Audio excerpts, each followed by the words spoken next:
আসসালামু আলাইকুম ওয়া রাহমাতুল্লাহি ওয়া বারাকাতুহু। বিসমিল্লাহির রহমানির রহিম। আলহামদুলিল্লাহিল্লাযী আন'আমানা নি'মাতাল ইসলাম ওয়া আরসালা ইলাইনা রাসূলান হাদিয়ান মুবাশশিরান নাযীরান ওয়াসসালাতু ওয়াসসালামু আলা সাইয়্যিদিল আমবিয়া'i ওয়াল মুরসালিন ওয়া আলা আলিহি ওয়া সাহবিহি আজমাইন। আশহাদু আল্লা ইলাহা ইল্লাল্লাহু ওয়াহদাহু লা শারীকা লাহ ওয়া আশহাদু আন্না মুহাম্মাদান আবদুহু ওয়া রাসূলুহু। আম্মা বা'দ। রব্বি ইশরাহ লি সাদরি ওয়া ইয়াসসির লি আমরি ওয়াহলুল উকদাতাম মিন লিসানি ইয়াফকাহু কাওলি। রব্বি জিদনি ইলমা। সম্মানিত আজকের ক্লাসে উপস্থিত সুপ্রিয় ভাই সকল ও সম্মানিতা বোন, আলহামদুলিল্লাহ, আল্লাহর বিশেষ রহমতে, তার বিশেষ কৃপায় আজকে আমরা প্রায় পঞ্চম ক্লাসে উপস্থিত হয়েছি। শেখ ইবনে উসাইমিন রাহিমাহুল্লাহর একটি চমৎকার বই মাকারিমুল আখলাকের চতুর্থ ক্লাস শেষ করে পঞ্চম ক্লাস আজকে আমরা করতে চলেছি। এর জন্য আল্লাহ তাবারক ওয়া তাআলার জন্য সর্বপ্রকারের শুকরিয়া। আর আমাদের সকলের প্রাণ প্রিয় নবী করিম মুহাম্মদ সাল্লাল্লাহু আলাইহি সাল্লাম, ওনার উপর অসংখ্য শান্তি ধারা বর্ষিত হোক। তো আমাদের চলমান বিষয় ছিল যে আল্লাহর উপরে চরিত্র কিভাবে অবলম্বন করব, উত্তম চরিত্র, তার সাথে সুব্যবহার কি করে করব। তা আল্লাহর সাথে সুব্যবহার করতে গিয়ে তিনটি বিষয় খেয়াল রাখতে হবে, কিংবা তিনটি বিষয়ের উপরে নির্ভর করে। একটি হচ্ছে তার প্রত্যেকটি কথা, তার সংবাদ, তার বার্তাকে সত্যায়ন করা, সত্য বলে মেনে নেওয়া, তাতে কোনো প্রকার সন্দেহ না থাকা, তাতে উদাহরণ দেওয়া হয়েছে।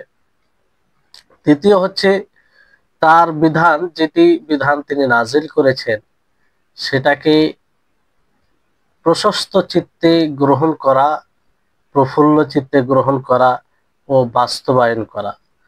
বাস্তবায়ন করা। তৃতীয়, এই দুটি বিষয় সম্পর্কে আমরা জেনেছিলাম, আর এর উদাহরণও দ্বিতীয় সম্পর্কে, যে আল্লাহর বিধানকে প্রশস্ত চিত্তে প্রফুল্ল চিত্তে গ্রহণ করা ও তাকে বাস্তবায়ন করা।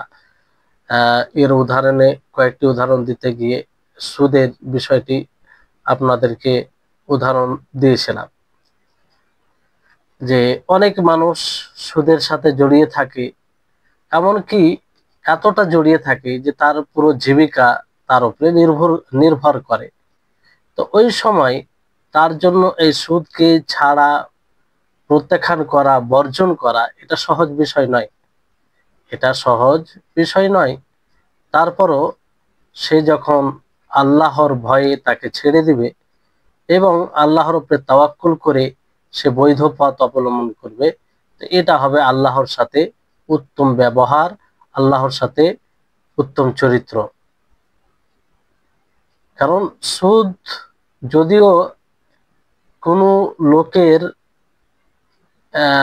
সেখানে লাভ আছে, কিন্তু অন্য লোকের উপরে জুলম করা হয় সুদের দ্বারা।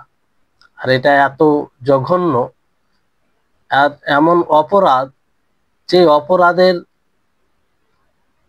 ব্যাপারে আল্লাহ তাআলা বলেন, যদি সেই সুদ থেকে ফিরে না আসে তাহলে ফাআযানু বিহারবিন মিনাল্লাহ, যে আল্লাহ তাআলার সাথে যুদ্ধ করার কথা বিষয় বলেছেন। তো কত জঘন্য অপরাধ এই কথা, এই ধরনের কথা আল্লাহ তাআলা কোনো গুনাহের ব্যাপারে বলেন, তাহলে অত্যন্ত জঘন্য অপরাধ, তা থেকে আমাদেরকে বিরত থাকতে হবে। এটা একটা উদাহরণ আপনাদেরকে দেওয়া হয়েছে। বাকি সমস্ত যেগুলো তার বিধান আছে, সেই বিধানকে প্রশস্ত চিত্তে মেনে নেওয়া ও তাকে বাস্তবায়ন করা। তৃতীয় যে বিষয়টি রয়েছে, যার উপরে আল্লাহর সাথে উত্তম ব্যবহার নির্ভর করে, সেটি হচ্ছে আল্লাহ তাবারক ওয়া তাআলার তাকদীরকে গ্রহণ করা, তার উপরে ধৈর্যশীল হওয়া এবং সন্তুষ্ট হওয়া। এটি হচ্ছে তৃতীয় বিষয়, আল্লাহর সাথে উত্তম ব্যবহারের তৃতীয় বিষয়। কারণ পৃথিবীতে যা কিছু ঘটে সবকিছু কিন্তু আল্লাহ তাবারক ওয়া তাআলা নির্ধারণ করেছেন। তিনার ইচ্ছা ব্যতীত কোনো জিনিস ঘটে না। এই বিষয়ে আমাদের সকলের আকীদা এই থাকতে হবে, কারণ এটি ঈমানের একটি রুকন, ঈমানের একটি স্তম্ভ, যে পৃথিবীতে যা কিছু ঘটছে আমাদের দ্বারা হোক কিংবা যার দ্বারা হোক, সব কিছু ঘটে গিয়েছে আল্লাহ তাবারক ওয়া তাআলার পক্ষ থেকে, এটা নির্ধারিত আছে বলেই হয়েছে, নির্ধারিত সেটা। তো এর ওপরে ধৈর্যশীল হতে হবে, প্লাস রাজা, সন্তুষ্ট হতে হবে। যদিও আমাদের নফস, আমাদের মন, আমাদের মেজাজ গ্রহণ না করে, অনেক সময় অনেক কিছুকে গ্রহণ করে না। তো সবর মানে কি? সবর মানে এটা হচ্ছে যে যে কোনো মানুষ মুসিবতে পড়বে, বিপদে পড়বে, সে সময় ওই বিপদের কারণে নিজের হাত ও নিজের জিহ্বাকে নিয়ন্ত্রণে রাখবে। অর্থাৎ জিহ্বা দ্বারা এমন কিছু বলবে না যে কথা দ্বারা আল্লাহ তাআলা অসন্তুষ্ট হবে, কিংবা ধৈর্যশীল যে হওয়া দরকার তার পরিপন্থী বিষয় হবে। কিংবা হাত দ্বারাই এমন কিছু করবে না যে যে কিছু যেগুলো করাতে ধৈর্যের বিপরীত হবে। যেমন কেউ মুসিবতে পড়লে, কোনো জিনিস ঘটে গেলে, গালে থাপ্পড় মারা, বুক চাপড়ানো, তারপরে নিজেকে আঘাত করা ইত্যাদি, এগুলো করা থেকে বিরত থাকবে। কিছু ঘটলে সে এটা ভাববে যে এটা আল্লাহ, এটা মুকদ্দারে ছিল, ঘটেছে। আর এখানে এই আকীদা থাকবে যে যা কিছু ঘটছে এতে অবশ্যই কল্যাণ আছে, অবশ্যই কল্যাণ আছে। আর এটা খুব সহজ বিষয় নয়। এটা আমরা তখনই পারবো যখন আমাদের সাথে আমরা আল্লাহর সাথে উত্তম ব্যবহার করব, ভালো ব্যবহার করব, তখনই এটা সম্ভব। এটা সহজ বিষয় নয়। কারণ মানুষের জীবনে অনেক কিছু ঘটে যেগুলো তার জীবনে, মানে তার জীবন উপযোগী নয়, মানে তাকে, সে অনেক দিক দিয়ে সেটা পছন্দ করে না, কিন্তু হয়। যেমন উদাহরণ দিই আপনাদেরকে, যে অসুস্থতা, কোনো মানুষ চায় অসুস্থ হতে? কেউ চায় না, তারপরও সে অসুস্থ হয়। তো অসুস্থ যখন হয়ে যাবে, তখন তাকে এই অসুস্থ হয়ে যাওয়ার পরেও ধৈর্যশীল হতে হবে এবং এর প্রতি সন্তুষ্ট হতে হবে যে অসুস্থ হয়েছে, এটা অবশ্যই আমার কল্যাণ আছে, আমার কোনো অভিযোগ নেই, আমার কোনো অভিযোগ নেই। এটা হচ্ছে আল্লাহর সাথে উত্তম ব্যবহার, একটা ধৈর্যশীল হওয়া। অনুরূপভাবে আপনার অসহায়তা, গরিব, দরিদ্র হওয়া, এটা কেউ চায়, সকলেই চায় যে আমি বিত্তশালী হই, আমি এতটা ধনী হই, কমস কম এতটা যেন হতে পারি যাতে আমি অসহায় না হই, আমি সমস্ত প্রয়োজন পূর্ণ করতে পারি। সকলেই চায়, কিন্তু এটা কি হয়? হয় না, অসুস্থ হয়। অনেক ফকির ফকারা রয়েছে। তো এটা হওয়ার পরেও ধৈর্যশীল হতে হবে, আর এর প্রতি সন্তুষ্ট হতে হবে যে আল্লাহ তাআলা আমাকে যে অবস্থায় রেখেছে ভালো রেখেছে, কোনো অভিযোগ নয়, কোনো অভিযোগ নয়। হ্যাঁ, আপনি একটি আশা করতে পারেন যে এরকমটা হলে এরকমটা করতাম, নেকির কাজ, অভিযোগ স্বরূপ নয়।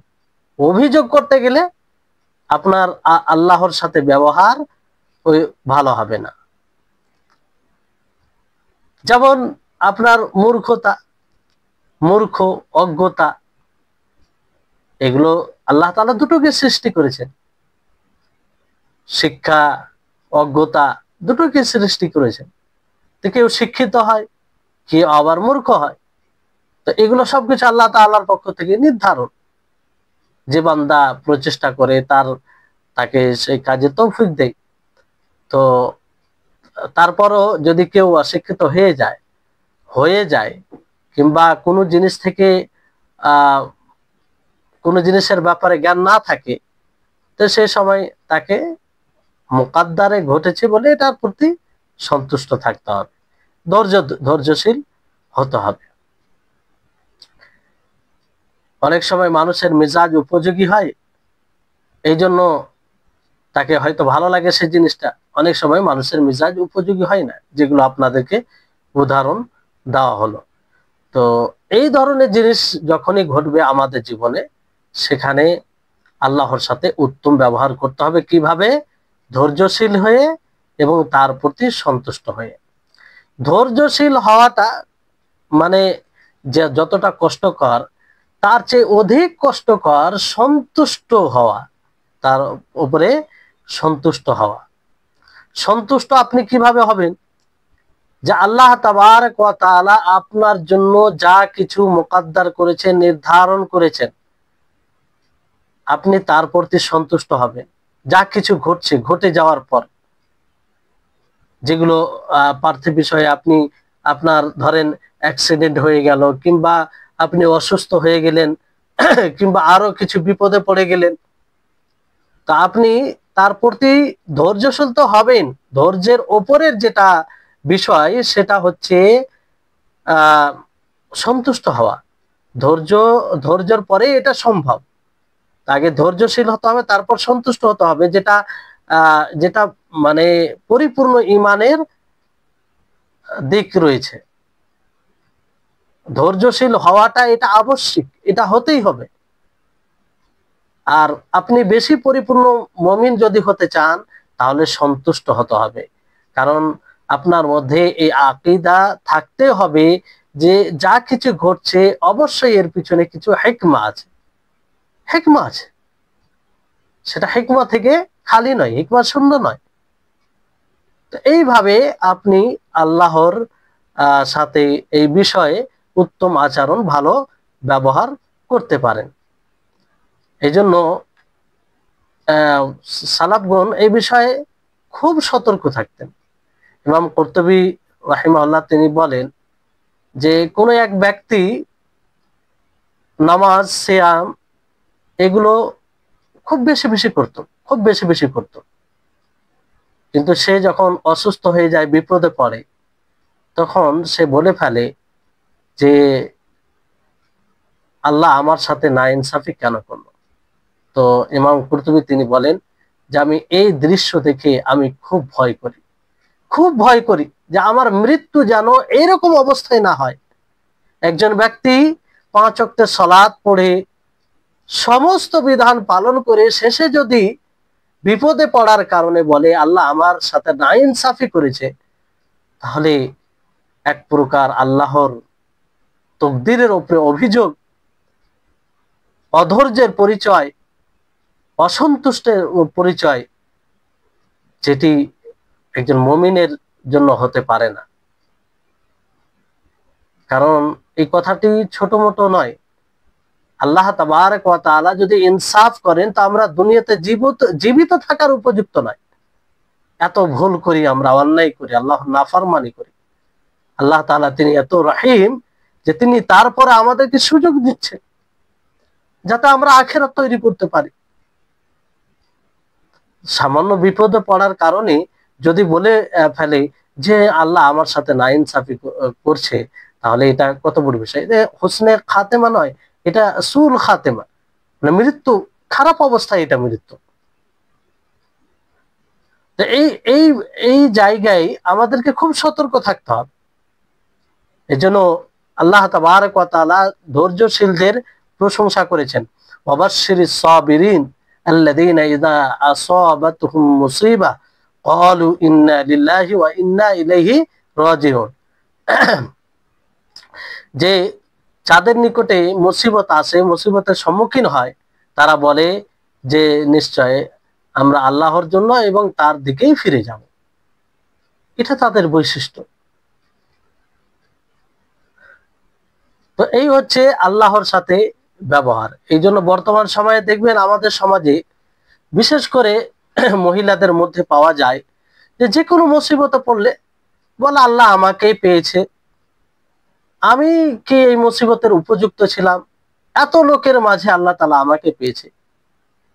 চিন্তা করুন এই বাক্যটি কত বড় বাক্য, ধ্বংসাত্মক বাক্য, আপনার ইবাদতকে বিনষ্ট করার বাক্য, আপনার ঈমানকে হরণ করার বাক্য। এগুলো অনেক মুসাল্লি, অনেক যারা ইবাদত করে তাদের বাক্য হয়ে থাকে কোন সময়, যখন আমি নামাজ পড়ি, রোজা রাখি, মানুষের সাথে সৎ ব্যবহার করি, সবকিছু মানার চেষ্টা করি, তারপর আমি অসুস্থ হচ্ছি, তারপর আল্লাহ তাআলা আমাকে বিপদ দিচ্ছে, তারপর আল্লাহ তাআলা আমাকে বিভিন্ন প্রকারের মুসিবত দিচ্ছে। এই ধরনের যদি বাক্য হয় তাহলে আমরা আল্লাহকে কতটুকু জানতে পেরেছি, আল্লাহর উপরে কি ধারণা রেখেছি, আল্লাহর উপরে কতটা অজ্ঞ হলে এই বাক্য, এই ধরনের কথা, এই ধরনের মানে ভিতরে একটা ধারণা আসতে পারে। এটা কল্পনার বাইরে, কল্পনার বাইরে। এই জন্য আমি কথাটা বলছি যে আল্লাহ তাবারক ওয়া তাআলার এতগুলো নেয়ামত ভক্ষণ করে, যার রহমত ছাড়া, যার কোনো এক মুহূর্ত যদি তার রহমত বন্ধ হয়ে যায় তাহলে আমরা জীবিত থাকতে পারি না। সবকিছু তো তারই দেন, সবকিছু তো তার দেওয়াতেই আমরা লালন পালন হয়েছি। আর তার ব্যাপারে বলি যে আল্লাহ তাআলা আমাকে পেয়েছে, আমাকে এটা দিচ্ছে, বিপদ দিচ্ছে, এত আল্লাহ তাআলার ভালো কাজ করছি, এত আল্লাহ তাআলার ইবাদত করছি, ইহসান, আল্লাহ তাআলার সাথে ইহসান, নাউজুবিল্লাহ। সম্মানিত উপস্থিতিগণ, এই বিষয়ে সতর্ক হতে হবে। অনেক সময় আমরা অনেক কিছু কথা বলে ফেলি কিন্তু চিন্তা করি না কথাটা কি বললাম, এই কথার ওজন কতটা, এই কথা আমার ঈমানের জন্য কিরকম ধ্বংসাত্মক, এটা ভাবি না। বিশেষ করে মা ও খালাদের মাঝে এইসব কথাগুলো বেশি পাওয়া যায়, যেটা প্রত্যক্ষ করা হয়েছে। বাকি অনেক মানুষও বলে, পুরুষরাও বলে, আল্লাহুল মুস্তাআন। তো আমাদের উচিত হবে আল্লাহ তাআলাকে জানা। এইসব ধারণা, এইসব কথা তখনই বের হয় যখন আমরা আল্লাহ তাআলাকে সঠিকভাবে জানি না। সঠিকভাবে যদি আমরা আল্লাহর পরিচয় লাভ করি তাহলে এইসব কথা কখনো বের হবে না, কখনো বের হবে না। যে আল্লাহ তাআলা এত রহিম, যে আল্লাহ তাআলার দয়ার কোনো সীমা নেই, সেই আল্লাহর ব্যাপারে এই ধারণা, এটা কখনো হতে পারে না। তাহলে এই বিষয়ে এইরকম ভাবে আল্লাহর সাথে ভালো ব্যবহার করতে হবে। এই জন্য মনে রাখতে হবে যে যে যতটা আপনি আল্লাহর ইবাদত করছেন, আল্লাহর বিধান অনুযায়ী আপনি জীবন যাপন করছেন, তার মানে এটা নয় যে আপনার উপরে মুসিবত আসবে না। আপনার চেয়ে সাহাবায়ে কেরাম বেশি শরীয়তকে মেনেছিলেন, সাহাবীদের চেয়ে আম্বিয়াগণ বেশি আল্লাহর হুকুম অনুযায়ী চলেছেন। তারা কি মুসিবতের সম্মুখীন হয়নি? আম্বিয়াদের জীবনী পড়ুন, দেখুন যে তারা আল্লাহর বিধানকে মানতে গিয়ে কাউকে মানে চিরে দেওয়া হয়েছে, কাউকে হত্যা করা হয়েছে, কাউকে আগুনে নিক্ষেপ করা হয়েছে, কত কি কষ্টের সম্মুখীন হয়েছে। একবার কি তাদের মুখ থেকে বের হয়েছে যে আল্লাহ তোমার নবী, তোমার সংবাদদাতা, তোমার পয়গাম মানুষের মাঝে ছড়িয়ে দিই, আর আজকে আমি এই মুসিবতের সম্মুখীন? নবী করিম মুহাম্মদ সাল্লাল্লাহু আলাইহি সাল্লামকে দেখুন, যিনি সাইয়্যিদুল আম্বিয়া, যিনি সর্বসম্মানিত দুনিয়াতে এবং আখিরাতেও, যিনাকে মাকামে মাহমুদ দান করা হয়েছে, তিনি কত মুসিবতের সম্মুখীন হয়েছে। তাইফের ময়দানে গিয়েছেন দাওয়াত দিতে, তিনাকে রক্তাক্ত করে দেওয়া হয়েছে। তিনি এক আল্লাহর দিকে, মানুষের দিকে আহ্বান করছিলেন, কাউকে কিছু বলেন। এমনকি মুশরিকরা, কাফিররা, তারা বলতো যে এই নবী আমানতদার, এই নবী সচ্চরিত্রের অধিকার, এই নবী কারো প্রতি অন্যায় করে না, এই নবী কারো ব্যাপারে মিথ্যা কথা বলে না। সেই নবীকে হত্যা করার প্ল্যান করছে, সেই নবীকে বাড়ি থেকে বের করে দেওয়া হচ্ছে। তারপরে কি আল্লাহ নবী কখনো বলেছে যে আমি কারো ক্ষতি করিনি, কারো উপরে জুলুম করিনি, আল্লাহ আমার সাথে কেন এরকম ব্যবহার করা হচ্ছে, কেন তুমি আমার মুকদ্দারে রেখেছ? তাহলে আম্বিয়াদের জীবনীতে সাহাবাই কেরামকে দেখো যে প্রাথমিক সময় কি কষ্ট, ইসলাম আনতে না আনতে বাড়ি ছাড়তে হচ্ছে, পরিবার ছাড়তে হচ্ছে, ভাইয়ের বিরুদ্ধে যুদ্ধ করতে হচ্ছে, আত্মীয় স্বজনকে হত্যা করতে হচ্ছে। তারপরও কখনো ওনাদের মুখ থেকে এই বাক্য বের হয়নি কিংবা এরকম ধারণা করেনি যে আল্লাহ আমাদের কি তুমি মুকদ্দারে রেখেছ। তো এই হচ্ছে বিষয়, আপনি যা কিছু ঘটবে আপনার জীবনে, আপনার সামনে, আপনার এতে, সেটাকে আপনি সেটার প্রতি ধৈর্যশীল হবেন। তার উপরে যেটা সব উঁচু পর্যায়, সেটা হচ্ছে সন্তুষ্ট হতে হবে। আর এটা তখনই সম্ভব যখন আপনি আল্লাহর সাথে ভালো চরিত্রের অধিকারী হব আর আল্লাহর ব্যাপারে ভালো জ্ঞান রাখবো। তাহলে এই হচ্ছে আল্লাহর সাথে উত্তম চরিত্র। আশা করি আপনারা বুঝতে পেরেছেন। এই তিনটি বিষয়ের উপরে নির্ভর করে আল্লাহর সাথে ভালো ব্যবহার। এতদিন হয়তো আমরা অনেকেই বুঝছিলাম যে উত্তম চরিত্র মানে মানুষের সাথে ভালো ব্যবহার করলে ভালো চরিত্র, আর নামাজ রোজা মোটামুটি পড়লেই হয়ে গেল না, আর হয়তো সঠিক ধারণা এসেছে।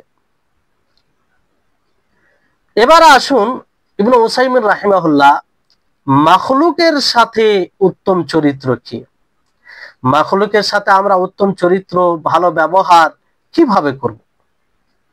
তো মাখলুকের সাথে উত্তম চরিত্রের ব্যাপারে বিদ্বানগণ অনেকেই সংজ্ঞা দিয়েছেন, অনেকভাবে অনেক রকম ভাবে সংজ্ঞা দিয়েছেন। তার মধ্যে একটি অন্যতম আর বেশি সংজ্ঞা উপযুক্ত, যার মধ্যে অনেক বিষয় চলে আসে, হাসান বসরি রাহিমাহুল্লাহ যে সংজ্ঞাটি দিয়েছেন সেটি হচ্ছে কাফুল আদা। তিনটি বিষয় তিনি বলেছেন, তিনটি বিষয় থাকবে মানুষের সাথে উত্তম চরিত্রে, তিনটি বিষয় থাকবে। একটি হচ্ছে কাফুল আদা, কষ্টকে দূরীভূত করা, প্রত্যেকটার ব্যাখ্যা হবে ইনশাআল্লাহ। বাদলুন নাদা, উদার হওয়া, কি হওয়া? উদার হওয়া। তৃতীয় বিষয় হচ্ছে তলাকাতুল ওয়াজহ, হাস্যমুখ হওয়া, হাসি মুখে কথা বলা, হাসি মুখে সাক্ষাৎ করা। এই তিনটি বিষয় থাকতে হবে। এই তিনটি বিষয় যদি থাকে তা আপনি মানুষের সাথে উত্তম চরিত্র অবলম্বন করবেন, আপনি মানুষের সাথে ভালো ব্যবহার করবেন। এবার আসুন যে আমরা তিনটি বিষয়কে একটু বিস্তারিত জানার চেষ্টা করি। প্রথম বিষয় যেটা বললাম যে কাফুল আযা, মানে কষ্টকে দূর করা। কষ্টকে দূর করা বলতে যে একটা মানুষ তার দ্বারা অন্যকে কোনোভাবেই কষ্ট হবে না, কষ্ট পাবে না, তার দ্বারা অন্য কেউ কোনোভাবেই কষ্ট পাবে না। সে কষ্ট আর্থিক দিয়ে কষ্ট হোক, অথবা কারো ইজ্জত সম্মান নিয়ে কষ্ট হোক, অথবা কারো আর কিছু বিষয় নিয়ে কষ্ট হোক, এক কথায় কোনোভাবেই না হাত দ্বারা কষ্ট পাবে, না জিহবা দ্বারা কষ্ট পাবে, না শরীরের অন্য কোনো অঙ্গ দ্বারা কষ্ট পাবে, না প্রভাব দ্বারা কষ্ট পাবে, না দাপট দ্বারা কেউ কষ্ট পাবে। একদম কষ্ট, তার কষ্ট থেকে মানুষ মুক্ত থাকবে। তাহলে এটা হচ্ছে উত্তম চরিত্রের একটি অন্যতম বিষয়, যেটা ফরজ। যেটা কি? ফরজ। আর দুটি যে বিষয় রয়েছে এটি মুস্তাহাব, তারপরে উত্তম চরিত্রের জন্য জরুরি। মানে আপনি যদি উত্তম চরিত্রের অধিকারী হতে চান তাহলে সেই দুটিও বিষয় লাগবে, কিন্তু এটা ফরজ, যে আপনার দ্বারা কেউ কষ্ট পাবে না, কোনো দিক দিয়ে কষ্ট পাবে না। এমনকি আপনার চোখ, যে দুটি চোখ রয়েছে, সেই চোখের ইঙ্গিতে যদি কাউকে আঘাত দেন, সেটাও উত্তম চরিত্রের পরিপন্থী বিষয় হবে, উত্তম চরিত্রের পরিপন্থী বিষয় হবে। যেমন কোন ব্যক্তি, আপনি দুজন আছেন, তিনজন আসছেন, একজন ব্যক্তিকে চোখ দিয়ে ইশারা করছেন, চোখ দিয়ে ইশারা করে আপনি এমন ভঙ্গিমা অবলম্বন করছেন যে দেখো কে এসেছে, মানে ছোট, তাকে ছোট করা, এটাও মানে কষ্ট দেওয়া এক প্রকার, বা হাত দিয়েও ইশারা করে হতে পারে, যে কোনো ভাবে, এক কথায় কোনোভাবে আপনার দ্বারা কেউ কষ্ট পাবে না, এটা হবে মানুষের সাথে আপনার উত্তম চরিত্র। আর যদি কষ্ট পায় তাহলে আপনি ভালো চরিত্রের অধিকারী হবেন না, মন্দ চরিত্রের অধিকারী হবেন। তো বিষয়টি দেখুন, যদি আমরা এই গুণ নিজের মধ্যে তৈরি করতে পারি, কি সুন্দর একটা আমাদের মাঝে ভালোবাসা বৃদ্ধি পাবে, কি একটা শান্তি পরিবেশ তৈরি হবে। নবী করিম মুহাম্মদ সাল্লাল্লাহু আলাইহি সাল্লাম এই ক্ষেত্রে একটি খুব ছোট হাদিসে, মানে ছোট কথায় উত্তম চরিত্রের যে তিনটি বিষয়ে প্রয়োজন পড়ে, যে সেই তিনটি বিষয় খেয়াল রাখতে হবে, সেই তিনটি বিষয়ে সম্পর্কে তিনি বলেন। এই হাদিসটি যদি আমরা বুঝে নিই, বাস্তবায়ন করি, তাহলে মানুষের সাথে আমরা উত্তম চরিত্র অবলম্বন করতে পারবো সহজেই, আমরা ভালো চরিত্রের অধিকারী হব। নবী করিম মুহাম্মদ সাল্লাল্লাহু আলাইহি সাল্লাম বলেন, ইন্না দিমাআকুম ওয়া আমওয়ালাকুম ওয়া আ'রাদাকুম আলাইকুম হারামুন কাহুরমাতি ইয়াউমিকুম হাযা ফি শাহরিকুম হাযা ফি বালাদিকুম হাযা। আল্লাহ নবী মুহাম্মদ সাল্লাল্লাহু আলাইহি সাল্লাম বলেন যে তোমাদের রক্ত, তোমাদের ধন সম্পত্তি, তোমাদের সম্মান তোমাদের উপরে হারাম করা হয়েছে আজকের এই দিনের হারামের মতো, আজকে এই শহরের হারামের মতো, এবং এই দেশের হারামের মতো, মানে একে একদম হারাম করে দেওয়া হয়েছে। মানে এই দিক দিয়ে তিনটি বিষয় কি, একটা আল্লাহ নবী বলেন যে রক্ত, কাউকে প্রহার করে কষ্ট দেওয়া, কাউকে খুন করে কষ্ট দেওয়া, যে কোনো ভাবে শরীরের উপরে আঘাত করে কষ্ট দেওয়া। দ্বিতীয় হচ্ছে ধন সম্পত্তি, কারো ধন সম্পত্তির ক্ষতি না করা। তৃতীয় হচ্ছে সম্মান, সম্মানের কারো হানি না করা, সম্মানে ব্যাঘাত না দেওয়া, আঘাত না দেওয়া। তাহলে এই তিনটি বিষয়ে যদি মানুষ মুক্ত থাকে আপনার কষ্ট থেকে, তাহলে আপনি উত্তম চরিত্রের অধিকারী হবে। যদি আপনি কারো অন্যায়ভাবে মাল ছিনিয়ে নেন, ধোকার মাধ্যমে, প্রতারণার মাধ্যমে, খেয়ানত করার মাধ্যমে, কিংবা মানুষকে প্রহার করে, কিংবা মানুষকে প্রহার করে, তাহলে এতে কি হবে? এতে আপনি উত্তম চরিত্রের অধিকারী হবেন না। আজকে মানুষ দেখবেন যে অনেক ইবাদত করে, সালাত, সিয়াম, যাকাত, হজ সবকিছু করে, কিন্তু সে অন্যের উপরে জুলুম করে, অন্যের মাল ছিনিয়ে নেয়। যারা তার চেয়ে শক্তি, তার তুলনায় শক্তির দিক দিয়ে নিচে আছে, তাদের উপরে জুলুম করে, খেয়ানত করে, মিথ্যা কথা বলে মানুষকে প্রতারিত করে। এটা ভালো চরিত্রের অধিকারী নয়। অনুরূপভাবে মানুষের বিভিন্ন ভাবে মানুষকে মারে। এই জন্য হাদিসে আছে যে কিয়ামতের পূর্বে এক প্রকার লোক আসবে যাদের হাতে লাঠি থাকবে, মানুষকে প্রহার করবে, অকারণে মানুষকে মারবে, মানুষকে পিটাবে, জুলুম করবে। এগুলো সবগুলো উত্তম চরিত্রের অধিকারী। এটা উত্তম চরিত্রের, মানে যে উত্তম চরিত্র অবলম্বন করতে চাইবে তার জন্য এগুলো কাজ নয়, এগুলো থেকে বিরত থাকতে হবে। কোনোভাবে কারো উপরে জুলুম করা যাবে না। তারপরে আপনার বিষয় হচ্ছে যে মালের দিক দিয়ে আপনি কারো ক্ষতি করবেন না, অর্থের দিক দিয়ে সেটা আপনি যে কোনো ভাবে করতে পারেন। একজন দুর্বল আছে আপনার প্রতিবেশী, সে অতটা বুঝে না, চতুর্মুখী চালাক নয়, আপনি তাকে ধোকা দিয়ে তার জমি নিয়ে নিলেন, কিংবা তার জমি আপনি দখল করে নিলেন, কিংবা তার আর অন্য কোনো মাল আপনি কোনোভাবে তার কাছ থেকে নিয়ে নিলেন। তো এটা উত্তম চরিত্র হলো না, এটা উত্তম চরিত্র বিরোধী, এটা ভালো ব্যবহার নয়, এই থেকে বিরত থাকতে হবে।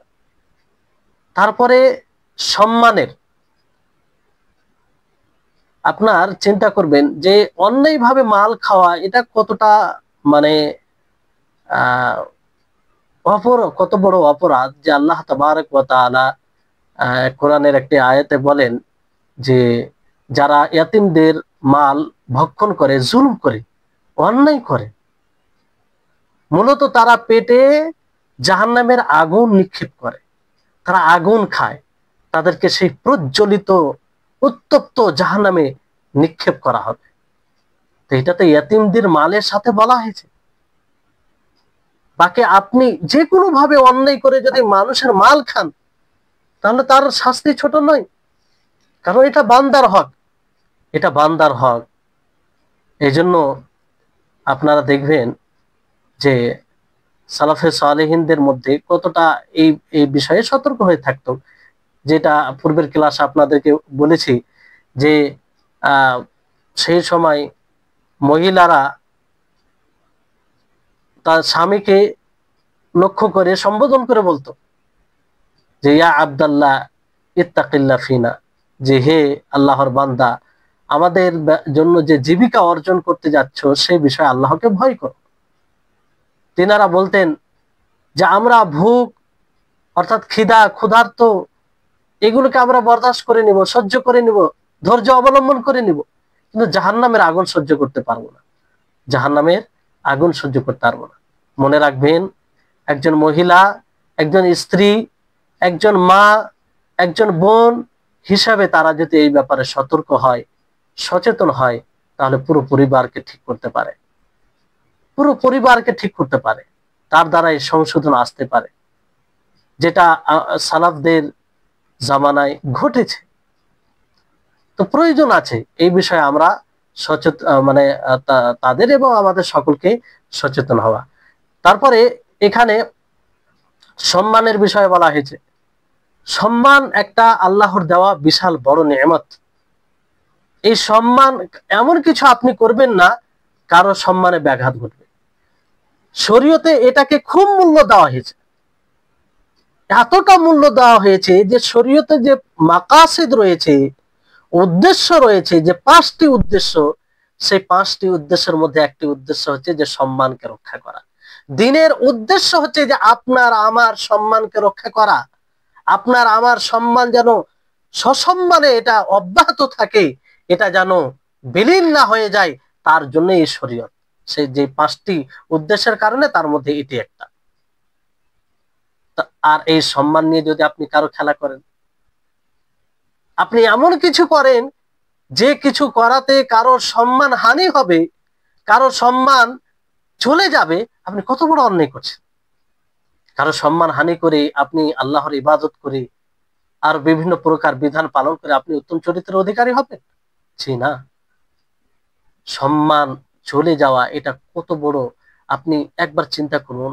আয়েশা রাদিয়াল্লাহু তাআলা আনহা, শুনেছেন আপনারা যে আয়েশা রাদিয়াল্লাহু তাআলা আনহা, তার উপরে যখন মিথ্যা অপবাদ লাগানো হয়, ওয়াকিয়ায়ে উফকের ঘটনা,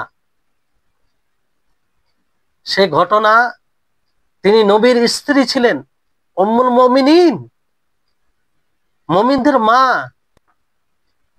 তার উপরে মিথ্যা অপবাদ লাগানো হচ্ছে এমন বিষয়ে যেটা কল্পনা করা যায় না তাদের ব্যাপারে। আয়েশা রাদিয়াল্লাহু তাআলা আনহা এত ব্যথিত হয়েছিলেন, কারণ সম্মানটা খুব মূল্যবান জিনিস। তিনি কথা বলতে পারছিলেন না। তিনি ইয়াকুব আলাইহিস সালামকে স্মরণ করতে যাচ্ছিলেন, সেটা নাম বের হচ্ছিল না, এতটা ব্যথিত হয়েছিলেন। তো আমরা আমাদের কাজ দ্বারা কারো যদি সম্মান হানি হয়, সম্মানে কোনো আঁচ পড়ে, তো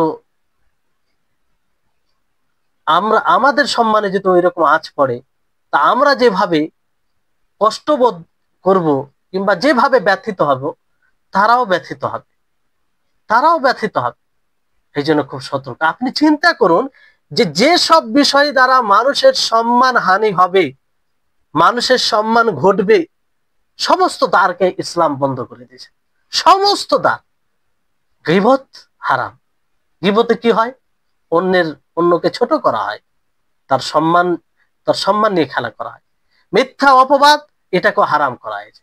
আর হারাম এমন ভাবে করা হয়েছে যে কোনো মুমিন দুঃসাহস করবে না যদি আল্লাহকে, সে আল্লাহর নজরদারিকে উপস্থিত রাখে। তারপরে যে কোনো বিষয়, ব্যভিচারের কারো উপরে অপবাদ লাগালে তার দুনিয়াতেই বড় শাস্তি রয়েছে। এই জন্য সম্মান আপনি এমন কিছু করবেন না যে আপনার কথা, আপনার আপনার কর্ম দ্বারা কারো সম্মান হানি হবে। এটা খুব লক্ষ্য রাখবেন। আপনি যেটা পছন্দ করেন না সেটা অন্যরাও পছন্দ করে না। আপনার ইজ্জতের ব্যাপারে, আপনার সম্মানের ব্যাপারে কেউ যদি সমাবেশে সেটাকে বিলীন করে, সেটা আপনার সম্মান নিয়ে খেলা করে, তো আপনাকে কেমন লাগবে? যেমন আপনাকে ভালো লাগবে না, অনুরূপ ভাবে আপনার কথা দ্বারা, আপনার কর্ম দ্বারা, আপনার আপনার কাজ দ্বারা যেটা হয় তাকেও ভালো লাগে না, তাই সেও আঘাত পায়। তো এই বিষয়টি খেয়াল রাখতে হবে। এই জন্য গালি দেওয়া, গীবত করা, মিথ্যা অপবাদ এগুলো সব হারাম করা হয়েছে। আর মনে রাখবেন যে এগুলো যদি করি আমরা ইবাদত করার সাথে সাথে, তাহলে আমাদেরকে মানে এটার ক্ষতিপূরণ করতে হবে তাদেরকে নেকি দিয়ে।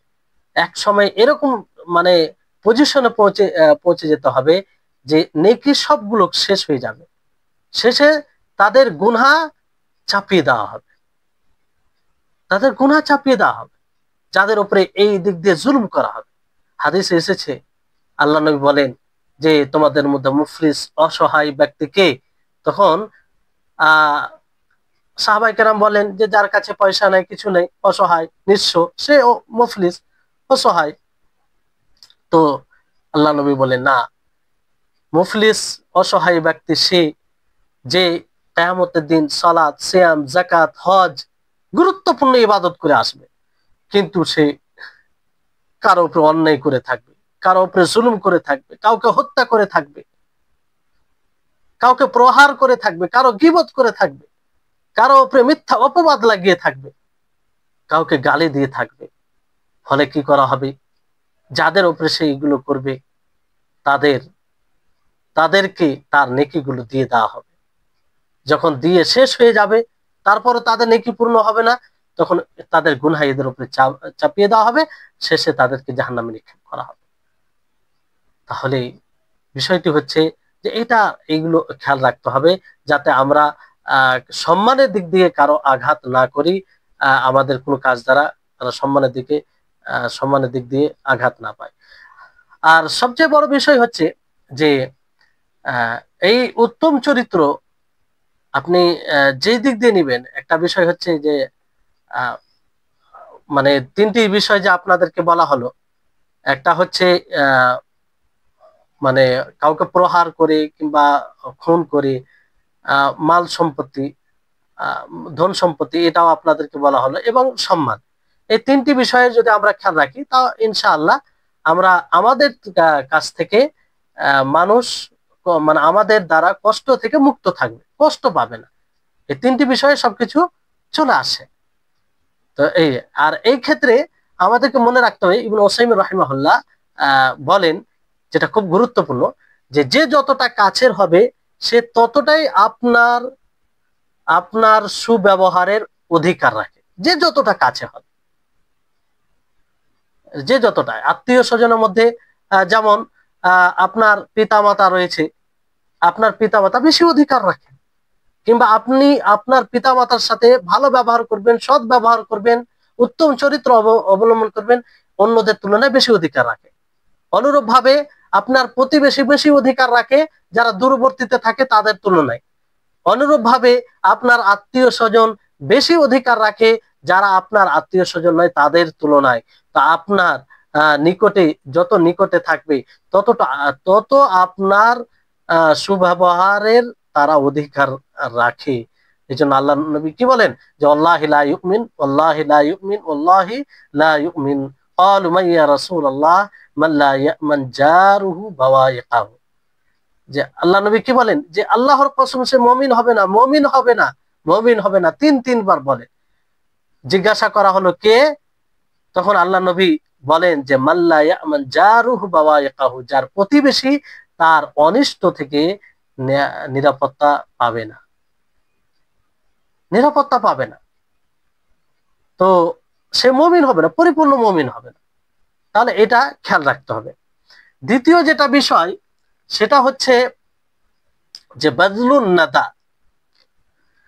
বাজলুন নাদা মানে উদার হওয়া, সহনশীল হওয়া, উদার হওয়া। উদার হওয়া মানে এটা নয় খরচ করা। খরচ করা বলতে যে শুধু মাল খরচ করা তা নয়। এখানে খরচ করা বলতে যেমন কিছু মানুষ মনে করে যে মাল আর অর্থ খরচ করে দিলে এই বাদলুন নাদা এটা গুণ চলে আসে। শুধু মালের সাথে এটা সম্পৃক্ত নয়, বরং আপনি আপনার কাছে যা আছে তা দ্বারা মানুষের উপকার করা, তা দ্বারা মানুষের উপকার করা, এটাই হচ্ছে বাদলুন নাদা, উদার হওয়া। একেই বলে উদার হওয়া। যেমন উদাহরণ দিই আপনাদেরকে, যে আপনি একজন প্রভাবশালী লোক, আপনি প্রভাবশালী লোক, আপনার দাপট আছে, তো আপনি এই দাপটের এই প্রভাবের দ্বারা মানুষকে উপকৃত করবেন। আপনি এমন প্রভাবশালী লোক যে কেউ যদি কোনো মুসিবতে পড়ে কোনো জায়গায়, আপনি যদি একটা ফোন দেন তাহলে সে ভাইটা হয়তো ওই মুসিবত থেকে বেঁচে যাবে, কিংবা যে কারণে হয়তো তার উপরে কেউ অন্যায় করছে সে তাকে ছেড়ে দেবে, বেশি কিছু হবে না। তা আপনি এটা করবেন, এটা করবেন, এটা হচ্ছে বাজলুন নাদা, এটা হচ্ছে উদার হওয়া। ওই সময় যদি না আপনি মনে করেন না আমার একটা প্রভাব আছে, আমি তো সহজে যাবো, কারণ এতে তাকে হয়রানি করছেন, সে বারবার আসছে, আপনি তাকে ফিরিয়ে দিচ্ছেন, তো এটা হবে অহংকারের পরিচয়। এটা এটা করলে আপনার মধ্যে এই বৈশিষ্ট্য আসবে না, ফলে আপনি উত্তম চরিত্র থেকে বঞ্চিত হবেন।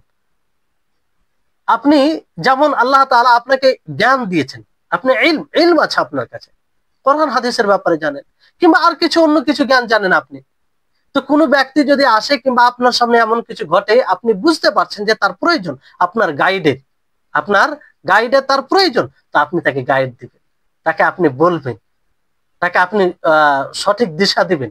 এটা হবে বাজলুন নাদা, উদার হওয়া। আপনি কোনো প্রতিষ্ঠানের মানে ভালো জায়গায় ভালো পদে আছেন, ভালো পদে আছেন, তো ওই জায়গায় হয়তো কেউ ভর্তি করতে আসছে, ভর্তি প্রক্রিয়া সব শেষ, আপনি জানেন আপনার ফোনে হয়তো ভর্তি নিয়ে নেবে, কোনো সমস্যা নেই, তা আপনার উচিত হবে সেখানে তাকে ভর্তি করিয়ে দেওয়া, যদি কারো হক নষ্ট না হয়। এটা হবে বাজলুন নাদা, যে আপনি উদার হচ্ছেন এই কাজের জন্য।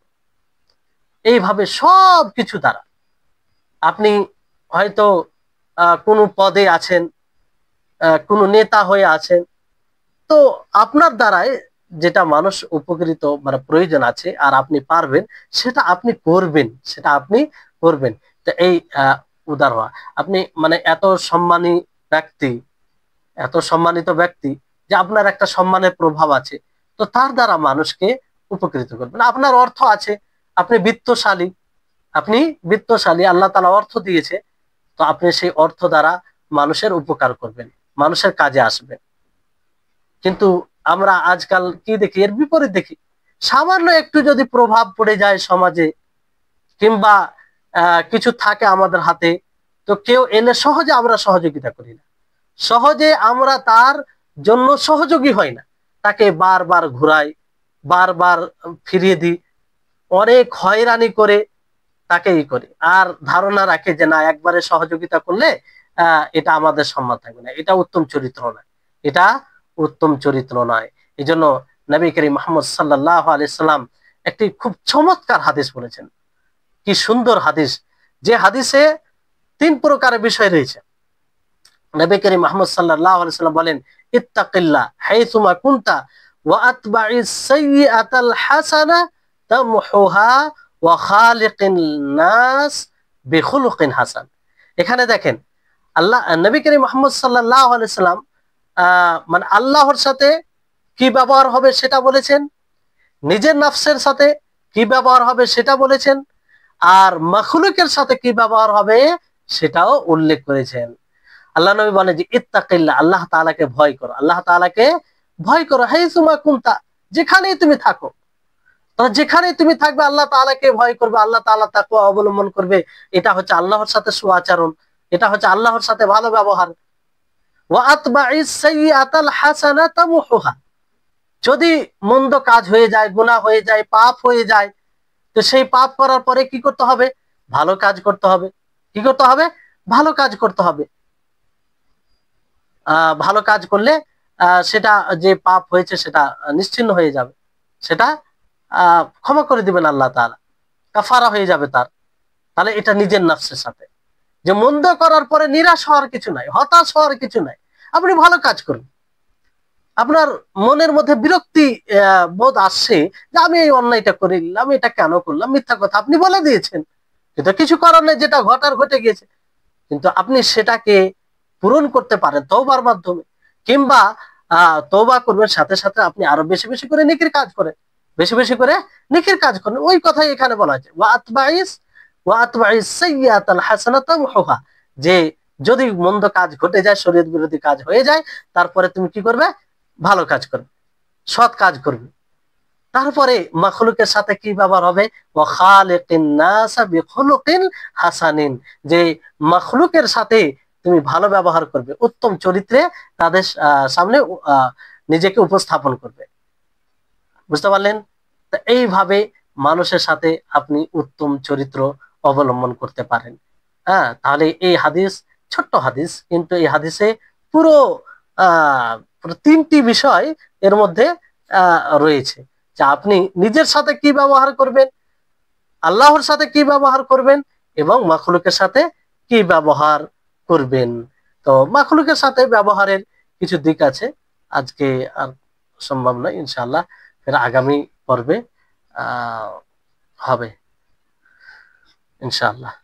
তো আল্লাহ তাবারক ওয়া তাআলা নিকটে দোয়া করি, আল্লাহ যেন আমাদের সকলকে আহ উত্তম চরিত্র অবলম্বন করা তৌফিক দান করেন, আর উত্তম চরিত্রের যতগুলো দিক রয়েছে সেগুলোকে যেন আমরা স্মরণে রাখতে পারি। ওয়া আখিরু দাওয়ানা আনিল হামদুলিল্লাহি রাব্বিল আলামিন। আসসালামু আলাইকুম ওয়া রাহমাতুল্লাহি ওয়া বারাকাতুহু।